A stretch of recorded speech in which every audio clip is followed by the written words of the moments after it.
Hello everyone, आपल्या YouTube चॅनलवरती पुन्हा एकदा सगळ्या विद्यार्थ्यांचं स्वागत आहे.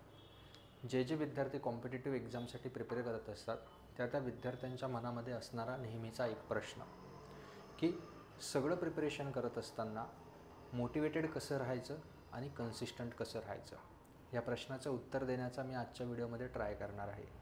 आता हा प्रश्न म्हटला की सगळ्यांना वाटते की मोटिवेटेड राहणं म्हणजे काहीतरी लेक्चर असणार आहे, हे करा, तुम्ही ते करा, तुम्ही अशा पद्धतीनं तुमचं प्लॅनिंग करा.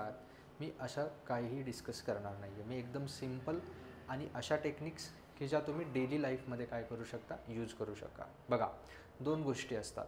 एक असतं तुमचं लेक्चर किंवा एखादी गोष्ट तुम्हाला थेरॉटिकली सांगणं, आणि अशी थेरॉटिकल गोष्ट सांगणं की जी ऐकायला खूप चांगली वाटते बट तिचं ॲप्लिकेशन करता येत नाही आहे. अशा प्रकारचं एक मोटिवेशन असतं. मी जे तुम्हाला सांगणार आहे ते असणार आहे ॲक्शनेबल स्टेप्स. म्हणजे काय, ज्या ॲक्शन्स तुम्ही ॲक्च्युली घेऊ शकतात आणि त्या ॲक्शन्स घेतल्यानंतर खरोखर तुम्हाला तुमच्या प्रिपरेशनमध्ये काय जाणवेल, बदल जाणवेल. याबद्दल मी डिस्कस करणार आहे की कोणत्या ॲक्शनेबल स्टेप्स तुम्ही घेऊ शकतात जेणेकरून तुम्ही तुमच्या डेमध्ये, इवन अ सिंगल डे, तुम्हाला एक वीक, एक महिना, एक वर्ष, कदाचित 2 वर्ष, तुम्ही जेवढ्या वेळासाठी प्रिपरेशन करणार आहात तेवढ्या पूर्ण वेळेमध्ये कशा पद्धतीने स्वतःला मोटिवेटेड ठेवायचं आणि कन्सिस्टंट ठेवायचं, याच्या काही बेसिक आणि ॲक्शन घेऊ शकतात अशा स्टेप मी तुम्हाला सांगणार आहे. सो टायटल तुम्ही बघू शकता, how to be consistent and motivated throughout your preparation. सगळ्यात पहिली जी स्टेप आहे, बरेच जण खूप दिवसांपासून प्रिपरेशन करत असतील, त्यांनाही वाटत असेल थोडं डिमोटिवेशन आल्यासारखं, त्यांच्यासाठी हा व्हिडिओ खूप महत्त्वाचा ठरणार आहे. सगळ्यात पहिली स्टेप की जर तुम्ही नव्यानं प्रिपरेशन स्टार्ट करताय किंवा तुम्ही प्रिपेअर करताय तर सगळ्यात महत्त्वाची आणि इम्पॉर्टंट स्टेप असते क्लिअर गोल. काय असणं गरजेचं आहे, तुमचा क्लिअर गोल असणं गरजेचं आहे. सर हे तर आम्हाला माहिती आहे, हे बऱ्याच जणांनी सांगितलं की क्लिअर गोल असणं गरजेचं आहे. दादांनो, मी क्लिअर गोल म्हणजे हे नाही सांगत आहे की तुम्हाला कोणती कॉम्पिटिटिव्ह एक्झाम क्रॅक करायची किंवा मग तुम्हाला कोणती एखादं तुम्ही मोठं टार्गेट ठेवलं की मला UPSC क्रॅक करायची, मला MPSC मेन्स क्रॅक करायची किंवा मला एखादी सरळ सेवा एक्झाम क्रॅक करायची. मी हा क्लिअर गोल म्हणत नाही आहे. प्रत्येकाला माहितीच आहे की मला काय करायचं आहे. सगळ्यांचा क्लिअर गोल जो असतो, म्हणजे कुणी तुम्हाला सांगेल की UPSC क्रॅक करा, MPSC क्रॅक करा, हा क्लिअर गोल नाही आहे. आपला बऱ्याच जणांचा, यापैकी विद्यार्थ्यांचा क्लिअर गोल काय आहे माहिती आहे? मी मोठ्या अक्षरात लिहितो. क्लिअर गोल आहे, आम्हाला कोणती तरी एक पोस्ट हवी आहे. काय हवी आहे? एक पोस्ट हवी आहे, आम्हाला सिलेक्शन हवं आहे. हा क्लिअर गोल मग तुम्हाला माहिती नाही आहे का? माहिती आहे ना. मग माझं क्लिअर गोल सांगणं काय आहे? क्लिअर गोल म्हणजे काय आहे माहिती आहे? ही जी पोस्ट हवी आहे, या पोस्टची रिक्वायरमेंट काय आहे हे तुम्ही अगोदर शोधून काढा. या पोस्टची काय आहे, रिक्वायरमेंट काय आहे हे अगोदर तुम्हाला काय करायचं, शोधायचं आहे. फॉर एक्झाम्पल, तुम्ही एखाद्या डायरेक्ट रिक्रुटमेंट एक्झामचा अभ्यास करताय. त्या डायरेक्ट रिक्रुटमेंट एक्झामचा अभ्यास करण्यासाठी तुम्हाला काय करायचं आहे, तुम्हाला प्रिपरेशन करायचं आहे technical subject plus non technical subject. किती सिम्पल आहे, बरोबर की नाही? यस सर, खूप सिम्पल आहे. Technical plus non technical subject. मग सर टेक्निकल सब्जेक्टची लिस्ट मी करेल. काय करेल? टेक्निकल सब्जेक्टची लिस्ट माझ्याकडे आहे का? किती जणांनी आपल्याकडे स्वतःकडे लिस्ट बनवून ठेवली आहे? लिस्ट बनवली. लिस्ट बनवल्यानंतर सपोज हे तुमचे 12 सब्जेक्ट आले. हे 12 असतील, 16 असतील, कितीही ते तुमच्या केसमध्ये व्हेरी करू शकता. मी घेतो 12 सब्जेक्टची तुम्ही लिस्ट बनवली. अशी लिस्ट बनवल्यानंतर सर माझं टार्गेट, सगळ्यात अगोदर लक्ष द्या. Clear goal means doesn't means की मला कोणती पोस्ट काढायची आहे. Clear goal means what? हे जे 12 सब्जेक्ट आहेत यांची मी जी लिस्ट केली, ह्या सगळ्या सब्जेक्टच्या माझ्याकडे डिटेल नोट्स आहेत का? डिटेल नोट्स आहेत का? मग ह्या डिटेल नोट्सवरती काय करा, टिक मार्क करा जर सगळ्या सब्जेक्टच्या नोट्स आहेत.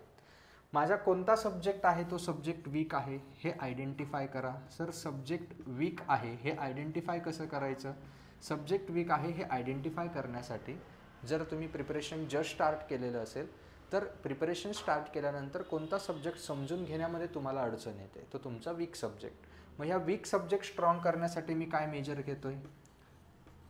आणि दुसरे विद्यार्थी असतील जे खूप दिवसांपासून प्रिपरेशन करत आहे, त्यांनी काय करायचे, जेवढे पेपर आतापर्यंत तुम्ही दिले, मागचे 3 ते 4 वर्षांचे पेपर्स, हे पेपर घ्यायचे. या पेपरमध्ये माझे मार्क्स कोणत्या विषयामध्ये जातात? फॉर एक्झाम्पल सॉममध्ये जात आहे, स्ट्रक्चरच्या सब्जेक्टमध्ये माझे मार्क्स जात आहे, स्टेटमेंटमध्ये माझे मार्क्स जात आहे. मग आता त्यामुळे डिप्रेशन येतं आहे, सिलेक्शन राहून जातं आहे म्हणून. मग बाळांनो मोटिवेटेड कसं व्हायचं? शोधून काढा कोणत्या विषयात कमी मार्क येत आहे. सिली मिस्टेक्स होत आहे ते शोधून काढा. ज्या विषयामध्ये कमी मार्क येत आहे मग त्या वीक सब्जेक्टला स्ट्रॉंग करण्यासाठी मेजर घ्यायचे. झाले की नाही तुम्ही मोटिवेटेड? तुम्हाला कळालं की आता मला काय करायचं आहे, जो सब्जेक्ट वीक आहे त्या सब्जेक्टला स्ट्रॉंग करायचं आहे. यासाठी काय करेल, त्याचे मी नंबर ऑफ MCQज जास्त सॉल्व करेल, माझे कॅल्क्युलेशन स्ट्रॉंग करेल. किंवा माझा एखादा सब्जेक्ट वीक का राहिला, कारण त्या सब्जेक्टचं माझ्याकडे मटेरियल नव्हतं, व्यवस्थित नोट्स नव्हत्या. मग त्या नोट्स मी शोधून काढल्या. सर या नोट्स कुठे शोधायच्या? यूट्यूबवर सर्च करेल, ॲप्रोच करेल. या नोट्स मी शोधल्या, मग त्या नोट्समधून प्रिपेअर केलं, खूप सारे MCQज सॉल्व केले, थिअरी बघितली आणि अशा पद्धतीने मी माझा वीक सब्जेक्ट जो आहे तो काय केला, स्ट्रॉंग केला. मग मोटिवेटेड राहायचं म्हणजे काय करायचं आहे, फक्त क्लिअर गोल की मला पोस्ट काढायची. मुलं कशावरती फोकस करतात, ह्या पोस्टवरती फोकस करतात. बाळांनो, ही पोस्ट काढणं हा सेकंडरी आउटपुट असला पाहिजे. चुकतं कुठे आहे माहिती आहे, आपण पोस्ट काढायची आहे हा प्रायमरी एम ठेवतो. आपला प्रायमरी एम आहे पोस्ट आणि याचा सेकंडरी आउटपुट ही पोस्ट काढायची म्हणून आपण अभ्यास करतो या टेक्निकल नॉन टेक्निकलच्या सब्जेक्टचा. इथे आपलं चुकतं आहे. आपला एम काय असला पाहिजे माहिती आहे, माझा एम आहे मला माझे सब्जेक्ट जे आहे ह्या सब्जेक्ट स्ट्रॉंग करायचे आहेत, सब्जेक्टवरती कमांड मिळवायची आहे. मी कुठे चुकतोय हे टेस्ट सिरीजमधून ओळखायचं आहे, हे मागे दिलेल्या पेपर्समधून ओळखायचं आहे आणि ते मला समजलं की तसं तसं स्वतःमध्ये इम्प्रूव्ह करायचं आहे. हेच तुमच्या मोटिवेशनचं कारण असणार आहे की मागच्या पेपरमध्ये ह्या चुका झाल्या होत्या, कॅल्क्युलेशन मिस्टेक झाल्या होत्या, तर मी टेस्ट जास्त देईल. जर माझे फॉर्म्युले आठवत नव्हते तर मी त्याची रिव्हिजन करेल. एखादा सब्जेक्टचं माझ्याकडे मटेरियल नव्हतं तर ते मटेरियल मी गोळा करेल. ठीक आहे, हे झाले तुमचे ॲक्शनेबल स्टेप्स ज्यावरती तुम्ही ॲक्शन्स घेऊ शकतात. हे नाही बघायचं की मोटिवेशन तुम्ही काहीही करू शकता, तुम्ही आयुष्यामध्ये कुठलंही गोल अचीव करू शकता, हे मोटिवेशन नाही. काय की पोस्ट का निघत नाही आहे, एखादा सब्जेक्ट वीक असेल, माझी थिअरी लक्षात राहत नाही आहे. अजून एक असतं सिली मिस्टेक माझ्या होत आहे. मग how to improve silly mistake, test द्याव्या लागतील, टाईम बाउंड प्रॅक्टिस करावी लागेल. याविषयी बरेचसे व्हिडिओ मागे यूट्यूबवरती उपलब्ध आहेत, ते तुम्ही बघा. मी काय सांगत होतो, आपला एम जो आहे ना, एम चुकीचा आपण ठेवतो, एम पोस्ट ठेवतो, त्यासाठी सेकंडरी मग आउटपुट असतो की आपण त्यासाठी अभ्यास करतो. नाही, माझा एम असला पाहिजे मला सगळ्या सब्जेक्टवरती कमांड मिळवायची आहे. स्ट्रॉंग सब्जेक्ट वीक सब्जेक्टचं मी बायफर्केशन करेल, वीक सब्जेक्ट स्ट्रॉंग करण्यासाठी ट्राय करेल आणि हे करत असतानाचा माझा आउटपुट असेल, काय आउटपुट असेल, माझी एखादी पोस्ट निघेल. डिफरन्स कळतोय? सब्जेक्ट स्ट्रॉंग करेल, नॉलेज स्ट्रॉंग करेल आणि या नॉलेजचा आउटपुट असेल की माझी एखादी पोस्ट निघेल.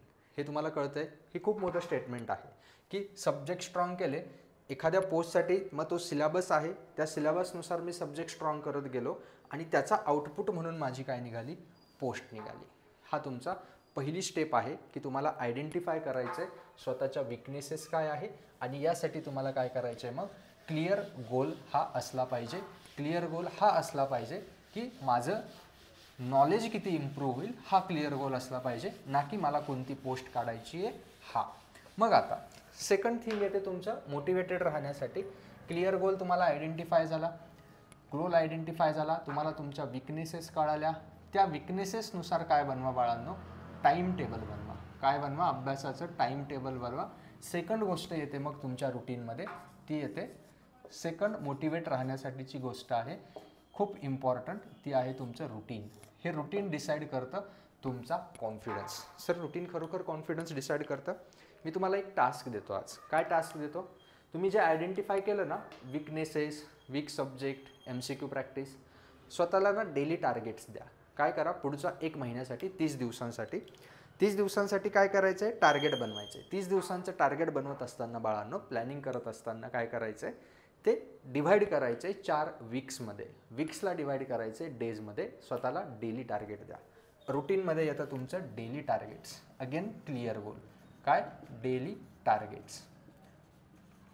खूप जण आहेत जे काय करता, लायब्ररीमध्ये सकाळी जाता, रँडमली बसता, आज कोणतं सब्जेक्ट करू, आज स्ट्रेंथ ऑफ द मटेरियल करतो, कोणत्या सब्जेक्टचे MCQ सॉल्व करू, असं शोधता अरे यार हा बिल्डिंग मटेरियल दिसतोय, याचे MCQ सॉल्व करतो. रँडम प्रिपरेशन चालू आहे, काहीही त्यामध्ये प्लॅनिंग नाही आहे. वीक सब्जेक्ट आयडेंटिफाय करा. आदल्या दिवशी रात्री 12 वाजता झोपत असाल तर 10 वाजता 11 वाजता एक बुक घ्या, नोटबुक घ्या. त्या नोटबुकवरती लिहा की माझे वीक सब्जेक्ट कोणते आहे. दुसऱ्या दिवशी लायब्ररीत जाण्याच्या अगोदर ठरवा की सकाळी 7 ते 8 मध्ये मला रिव्हिजन करायची आहे, 8 ते 12 मध्ये मला काय करायचे, लेक्चर करायचे आहे किंवा MCQ सॉल्व करायचे आहेत. हे तुमच्यावरती डिपेंड आहे. सब्जेक्ट वीक आहे, त्याचे लेक्चर केलेले नाही आहे, लेक्चर करा. सगळे लेक्चर करून झालेले आहेत तरी वीक आहेत, MCQ सॉल्व करा. 7 ते 8 मध्ये सायक्लिक रिव्हिजन करा. दररोज सायक्लिक रिव्हिजनसाठी वेळ द्या. सायक्लिक रिव्हिजन काय असतं मागच्या व्हिडिओमध्ये बघू शकता, सांगितलेलं आहे. मग ब्रेक घेईल. ब्रेक नंतर 1 ते 5 मध्ये काय करेल, नॉन टेक्निकल वीक असेल नॉन टेक्निकल करेल. हे टाइम टेबल कधी बनवा, आदल्या दिवशी झोपताना बनवा बाळांनो. आणि दुसऱ्या दिवशी लायब्ररीत गेल्यावरती हे डायरीचं पेज, डायरीवरती मस्त पद्धतशीरपणे उद्याची डेट टाका. जसं की उद्याची डेट सपोज मी 13 जून टाकली. मग सकाळी 7 ते 8 रिव्हिजन केली. मस्त रेड पेनने काय करायचं, हे टार्गेट अचीव झाल्यावरती एक टिक मार्क करायची. लेक्चर केले 8 ते 12 मध्ये एक टिक मार्क करायची. 1 ते 5 मध्ये लेक्चर केले, जे टार्गेट असेल ते केलं, टिक मार्क केले. हे तुम्ही ना पुढच्या 1 मंथसाठी कंटिन्यू करा. काय करा, 1 महिनाभरासाठी ह्या टिक मार्क, रोज एक पेज, त्या पेजवरती टिक मार्क, हे पुढच्या 1 महिन्यासाठी काय करायचं आहे तुम्हाला, कंटिन्यू करायचं आहे. सर हे केल्याने खरोखर आम्हाला बेनिफिट होईल का? ज्यावेळेस 1 महिन्यानंतर तुम्ही तुमची डायरी मागे उचकून बघाल, जेव्हा जेव्हा तुम्हाला हे रेड टिक मार्क दिसेल, हे रेड टिक मार्क तुमचा काय वाढवणार आहे माहिती आहे, तुमचा कॉन्फिडन्स वाढवणार आहे की येस मी मागच्या 1 महिन्यापासून कन्सिस्टंटली अभ्यास करतो आहे. याचं उलटं उदाहरण देऊन सांगू, काय करा, तुम्ही ना ब्रेक घ्या, 2 ते 3 दिवसाचा अभ्यासात ब्रेक घ्या. तुमचा कितीही चांगला अभ्यास झालेला असू दे, 2 दिवसाचा 3 दिवसाचा ब्रेक घ्या. एखाद्या लग्नाला तुम्ही जा, एखाद्या कार्यक्रमामध्ये तुम्ही जा. ब्रेक घेतल्यानंतर 2-3 दिवसानंतर ऑटोमॅटिकली तुम्हाला हिट व्हायला स्टार्ट होतं, यार खूप दिवस वाया गेले. मग जाणवायला लागतं, यार 2 वर्षापासून प्रिपरेशन करतोय, सिलेक्शन होत नाही आहे. ह्या 2 दिवसामध्ये ही थॉट प्रोसेस चालू होऊन जाते. का? कारण तुम्ही रिकामे बसलाय, तुम्ही अभ्यास करत नाही आहे, तुमच्याकडे डेली टार्गेट्स नाही आहे. इतके विचार येऊन जाता, 2 वर्षापासून अभ्यास करतोय, सोबतच्यांचं सिलेक्शन होतं आहे, घरच्यांचं प्रेशर आहे, फायनान्शियल प्रेशर आहे, बाकीच्यांचं सिलेक्शन तर होतं आहे, मग माझं का होत नाही आहे, माझ्यामध्ये काही कमी आहे का, मी खरोखर अभ्यास नीट करत नाही आहे का. आणि स्वतःला सांगायला लागतं मी टाईमपासच तर करतो आहे, 2 दिवस झाले पुस्तकाला हात लावले नाही, फ्रस्ट्रेट होता. मग फ्रस्ट्रेशनमध्ये लायब्ररीमध्ये जाऊन बसता. हे का झालं? त्या 2 दिवसांच्या ब्रेकमध्ये झालं. एक महत्त्वाचं स्टेटमेंट तुम्हाला सांगतो, एक वाक्य सांगतो तुम्हाला, की आपलं डिमोटिवेशन काय येतं माहिती आहे, आपल्याला जर माहिती असेल की एखादी गोष्ट करण्यासाठी आपण कॅपेबल आहोत, आपल्याला जर माहिती असेल की एखादी गोष्ट करण्यासाठी आपण कॅपेबल आहोत, पण आपण ती गोष्ट करत नाही आहे, त्यावेळेस खरं डिमोटिवेशन येतं. ठीक आहे, म्हणजे मला माहिती मी ही एक्झाम क्रॅक करू शकतो, मला माहिती मी डेली रुटीन चांगलं ठेवू शकतो, बट मी ते करत नाही आहे, मी टाईम वाया घालवतो आहे, त्यावेळेस आपण डिमोटिवेटेड होतो. या उलट तुम्ही रोजचा 10 तासांचा, जास्त नाही, कोणी कोणी मुलं काय करतात, स्वतःवरती खूप एक्स्ट्रा प्रेशर देतात. ठीक आहे, रोज 10 तासांचं रुटीन बनवलं आहे, बट रोज 10 तासांचं रुटीन पाहिजे, रोज डेली 10 तास अभ्यास करा, कधीच डिमोटिवेटेड फील करणार नाही. डिमोटिवेटेड तुम्ही कधी फील करता माहिती आहे, ज्या वेळेस अभ्यासात गॅप पडतो. हे स्टेटमेंट तुम्हाला खूप वेळेसाठी लक्षात राहील. ज्या वेळेस अभ्यासामध्ये गॅप पडतो त्यावेळेस तुम्ही स्वतःला डिमोटिवेटेड फील करता. 100% तुम्ही त्या 2 दिवसात गॅप दिल्यानंतर तुमच्या मित्राला फोन करता, कुणाला तरी फोन करता आणि त्याच्याशी चर्चा करता, तुझा किती अभ्यास झाला रे, माझे 2 दिवस तर वाया गेले, मला खूप असं वाटत होतं की किती दिवसापासून प्रिपरेशन करतोय. आणि तुम्ही स्वतःच त्याला समजून सांगता, जणू काही स्वतःला समजून सांगताय. त्याला काय सांगता, 2 दिवसाने काही होत नाही, बट असं वाटतं मला, ठीक आहे आता मी रुटीन बनवणार आहे, चांगला व्यवस्थित अभ्यास करणार आहे. हे तुम्ही त्याला नाही सांगत आहे, हे तुम्ही स्वतःला सांगताय. काय सांगताय तुम्ही स्वतःला, की मी करू शकतो अभ्यास. हे तुम्ही स्वतःची समजूत काढताय की मी जो वेळ वाया घालवला ते काही चुकीचं नव्हतं.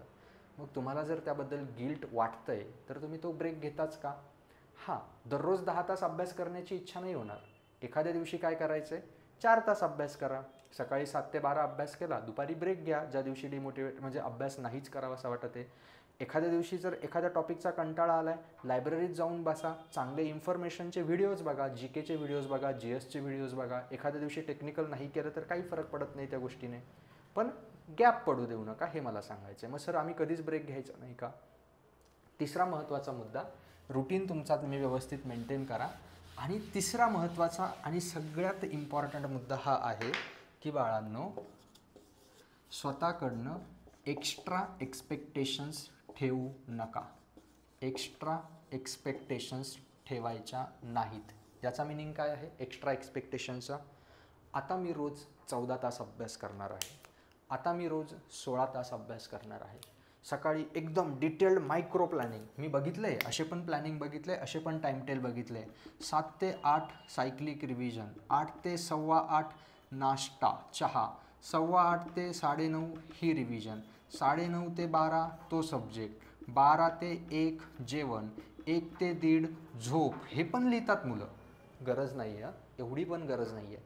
प्लॅनिंग काय असलं पाहिजे की उद्या एवढे सब्जेक्ट करायचे, 7 ते 8 ऐवजी 7 ते 8:30 झालं तर चालेल, 8 ते 9:30 ऐवजी 8 ते 12 झालं तर चालेल, नो प्रॉब्लेम. स्वतःला टेन्शन घ्यायचं नाही. एका दिवसामध्ये खूप गोष्टी नाही ठेवायच्या, सिम्पल प्लॅनिंग ठेवायचं. 8 ते 12 एकच सब्जेक्ट, 12 ते 2 एकच सब्जेक्ट. हे एवढं मायक्रो प्लॅनिंग केलं ना, एकच दिवस फॉलो करू शकाल. महिनाभर फॉलो करण्यासारखी गोष्ट नाही आहे ती.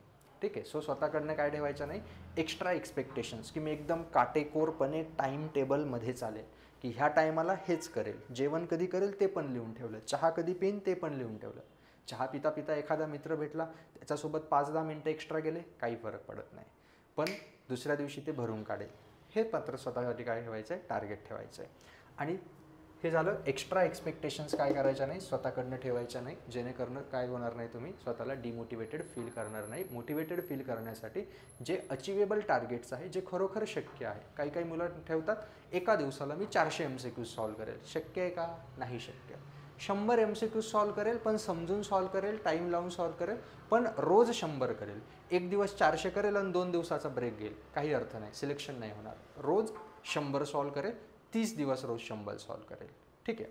आणि अजून एक महत्त्वाची गोष्ट, चौथी आणि सगळ्यात महत्त्वाची, प्रॉपर ब्रेक्स हे घ्यायला शिका. स्टडीमध्ये प्रॉपर ब्रेक्स म्हणजे सर मी माझं रुटीन सांगतो.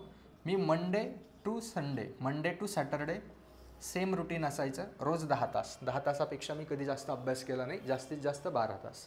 बट मंडे टू सॅटरडे एक रुटीन असतं. संडेला मी रिलॅक्स असायचो. म्हणजे काय, संडेला कुठल्याही प्रकारचा अलार्म लावायचा नव्हतो. म्हणजे सॅटर्डेपर्यंत 7ला लायब्ररीत पोचायचं म्हणजे पोचायचं. संडेला जेव्हा डोळे उघडतील तेव्हा उठेल, सकाळी मॉर्निंगला 8 वाजतील 9 वाजतील, 9 वाजता जाईल 10 वाजता जाईल, पण लायब्ररीत मात्र जाईल. असं नाही की पूर्ण ब्रेक घेतला. 5-6 तास अभ्यास करतोय, ह्या 5-6 तासामध्ये रिव्हिजन करेल पूर्ण आठवड्याची, ॲनालिसिस करेल दिलेल्या टेस्टची, आणि सायक्लिक रिव्हिजन करेल मागच्या सब्जेक्टची. इथे नवीन काही शिकणार नाही. स्वतःकडनं एक्सपेक्टेशन पण ठेवलेला नसायच्या त्या दिवशी, की आज मला हे करायचं आहे ते करायचं आहे. फक्त एवढं असायचं, आठवडाभरात जेवढं झालं आहे त्याचं ॲनालिसिस करायचं आहे, मागच्या गोष्टी रिवाईज करायच्या. संडेला 6 नंतर मी अभ्यास करत नव्हतो, ब्रेक घेऊन टाकायचो. संडेला 6 नंतर ब्रेक घेतल्यानंतर संडेला तुम्ही काय करू शकता, रात्री एखादा मूवी बघा. सर प्रिपरेशनच्या वेळेस मूवी बघितलात चालतं का? चालतं. एखादी सिरीज आवडत असेल ती सिरीज दर संडेला बघत जा, चालतं का? चालतं.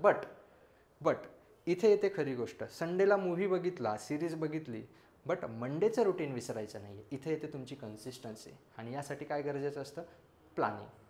मंडेला काय ठरलेलं आहे हे संडेच्या मूव्ही बघायच्या आधी लिहून ठेवायचं. मग मूव्ही बघताना पण काय असतो, मनामध्ये कॉन्फिडन्स असतं की ओके संडे डन आहे. मागच्या वीकमधल्या सगळ्या टार्गेटवरती ह्या टिकमार्क आहेत. ओके, ह्या टिकमार्क बघा, खुश व्हाल, मूव्ही आनंदाने बघाल. बट मूव्ही बघायच्या आधी मंडेच्या मॉर्निंगचं प्लॅनिंग तुमच्याकडे रेडी पाहिजे. मूव्ही बघताना पण हा फील मनामध्ये राहतो, उद्याचं ठरलं आहे काय करायचं. नाहीतर मूव्ही बघाल, मग मंडेला लेट उठाल, मग मंडेला परत विचार कराल, अरे यार आता आज काय अभ्यास करायचा आहे, माहितीच नाही ना मागच्या आठवड्यात काय अभ्यास केला. इन शॉर्ट हे सगळं सांगण्याचं एकच तात्पर्य आहे. काय तात्पर्य आहे सर? हे सगळं सांगण्याचं एकच तात्पर्य आहे, एका शब्दात जर तुम्हाला मोटिवेटेड आणि कन्सिस्टंट राहायला शिकायचं असेल तर keep your track record. Keep your track record म्हणजे सर उद्या काय करणार आहात आणि आज काय केलं याचं ट्रॅक रेकॉर्ड ठेवायला शिका. उद्या काय करणार आहात, डायरीच्या पेजवरती डेट टाकून लिहा. आज काय केलं त्याच्यासमोर अशा पद्धतीच्या टिकमार्क लावायला शिका. ह्या टिकमार्क तुम्हाला काय दाखवतात, इथे माझं सॉमची रिव्हिजन झालेली आहे, इथे माझे एसेची रिव्हिजन झालेली आहे, इथे माझी बिल्डिंग मटेरियलची रिव्हिजन झालेली आहे. तुम्ही ज्या ब्रांचचे असाल ते सब्जेक्ट घ्या, तुम्ही दुसरी एखादी एक्झामसाठी प्रिपेअर करत असाल ते सब्जेक्ट घ्या, पण हे ट्रॅक रेकॉर्ड ठेवायला शिका. 1 महिन्यानंतर ना ह्या टिक मार्क तुम्हाला काय देणार आहेत, ह्या tick mark is equals to असणार आहे तुमचा कॉन्फिडन्स. ह्या tick mark is equals to काय असणार आहे, तुमचा कॉन्फिडन्स. तुम्ही महिन्यानंतर एक्झामच्या आधी स्वतःला सांगाल की मी किती दिवस मोटिवेटेड होतो, मी महिन्याच्या एवढ्या एवढ्या डेट्सला मोटिवेटेड होतो, ही डेट होती त्या दिवशी मी अभ्यास नव्हता केला. ठीक आहे. सो मोटिवेटेड आणि कन्सिस्टंट राहणं ही खूप काही अवघड गोष्ट नाही आहे. फक्त कन्क्लूड करून देतो, तुमचे क्लिअर गोल पाहिजे. क्लिअर गोल म्हणजे पोस्ट काढणं नव्हे. क्लिअर गोल म्हणजे काय, कोणता सब्जेक्ट मला वीक आहे तो कोणता सब्जेक्ट स्ट्रॉंग करायचा आहे, माझे कॅल्क्युलेशन मिस्टेक होतात का, मग मला रोज 1 तास कॅल्क्युलेशनची प्रॅक्टिस करायची, माझे फॉर्म्युले पाठ नाही आहे का, मग रोज 1 तास फॉर्म्युला पाठांतरासाठी द्यायचे. मुलं येण्यासारखे लायब्ररीमध्ये येतात आणि काय करतात माहिती आहे, हां हे मॅरेथॉन बुक आहे, स्टार्ट टू एंड फक्त रीड करत बसतात. माहिती नाही याच्यातलं पाठ काय आहे आणि विसरलेलो काय आहे हे पण माहिती नाही. याला अभ्यास म्हणतात. हा अभ्यास नाही आहे. ज्या गोष्टी पाठ आहे त्याच्यामध्ये कशाला वेळ वाया घालवताय. जे वीक आहे ना त्याच्यामध्ये फोकस करा. फॉर्म्युले जे पाठ नाही त्याला रेड पेनने मार्क करायला शिका. त्या रेड पेनचे फॉर्म्युले पाठ करा. सो पहिली गोष्ट क्लिअर गोल असणं गरजेचं आहे. दुसरी गोष्ट रुटीन असणं गरजेचं आहे. रुटीनमध्ये उद्या काय करायचं हे आज ठरवा आणि त्याला टिक मार्क करा. हा रुटीन तुम्हाला काय देणार आहे, ॲट द एंड कॉन्फिडन्स देणार आहे. तिसरी गोष्ट, स्वतःकडनं एक्स्ट्रा एक्सपेक्टेशन्स ठेवू नका. मायक्रो प्लॅनिंग करू नका, मॅक्रो प्लॅनिंग करा. खूपच बारकाईमध्ये जात बसू नका. जेवायचं कधी, झोपायचं कधी, या गोष्टींचं प्लॅनिंग कधी नाही करायचं. थोडं प्लॅनिंग इकडे तिकडे होईल. स्वतःला फ्लेक्झिबल ठेवा. आणि चौथी गोष्ट म्हणजे काय, रिलॅक्स करायला शिका. प्रॉपर ब्रेक घ्यायला शिका. संडेच्या दिवशी फक्त रिव्हिजन आणि ह्या गोष्टी करा. एक मस्तपैकी मूव्ही बघा, सिरीज बघा, काही हरकत नाही. घरी जाऊन या, कॉन्टॅक्ट करा, मित्रांसोबत बोला. हा वेळ पण स्वतःसाठी द्या. अशा पद्धतीने काय करायचं आहे, स्वतःला कॉन्फिडन्स आणि मोटिवेटेड ठेवायचं आहे. ज्या लोकांनी ऑलरेडी पोस्ट काढलेल्या आहेत त्यांच्याशी बोला, त्यांच्याकडनं गायडन्स घ्या. अजूनही काही असं डिप्रेशन वगैरे किंवा सर खूप टेन्शन आलं आहे, बर्डन आलं आहे, खूप दिवसापासून अभ्यास करतो आहे असं वाटत असेल, कमेंटमध्ये सांगा. माझ्यापर्यंत रीच करा. इंस्टाग्रामची लिंक तुम्हाला दिलेली आहे. आणि हा व्हिडिओ जर आवडला असेल तर नक्की सगळ्या विद्यार्थ्यांपर्यंत हा शेअर करायचा आहे. जास्तीत जास्त हा व्हिडिओ काय झाला पाहिजे, शेअर झाला पाहिजे. तेव्हा भेटूया नेक्स्ट व्हिडिओमध्ये. तोपर्यंत चॅनलला सबस्क्राईब करा, व्हिडिओला लाईक करा आणि अभ्यास करत रहा. डेली छोटे छोटे टार्गेट्स कंप्लीट करत रहा. Thank you so much.